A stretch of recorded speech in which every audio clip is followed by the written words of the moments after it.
This week, one man has really been dominating the EU referendum campaign, Boris Johnson. So Mr Johnson has continued his tour of the country on the Brexit battle bus. Or is that the Boris for PM bus? It's quite hard to tell sometimes. He's also been making some outrageous claims. For example, that the EU bans you from buying bananas in more than bunches of 3. Now, as we prove here, this is clearly not the case. It's classic Boris campaigning style, though, to say something outrageous, a bit fun that's not true, but people don't seem to mind.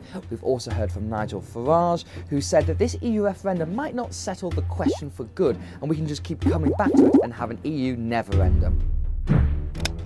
George Osborne delivered a set-piece speech this week with his former nemesis Labour's Ed Balls and the Lib Dems' Vince Cable, where they announced that the economic argument behind Brexit was settled in their favour.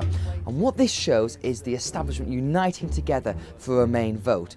We also saw a clash between the former Deputy Prime Minister, Michael Heseltine, and Boris Johnson. Lord Heseltine attacked Boris's comments that the EU was continuing Hitler's plans for European unity. What I think this really shows, though, is the Remain camp worried about their own lack of colourful personalities.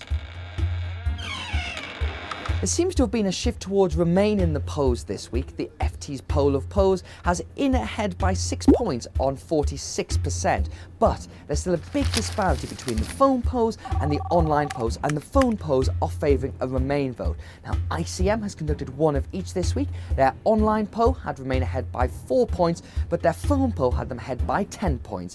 Ipsos Mori have also done a phone poll this week, and that had Remain ahead by a staggering 13 points. This week's questionable claim is from the Remain campaigner Alistair Darling, who drew parallels between Brexit and the financial crash. 6.2% is the key figure here, which he pointed to the Treasury's forecast of how much smaller our GDP would be if we vote for Brexit by 2030. It's also how much our economy shrank in 1 year during the crisis. This is a nonsense comparison because the recession figures are fact, while the Treasury forecasts are speculative. One is an output gap, i.e. the recession, and the other is a difference between two forecasts. They are not the same thing.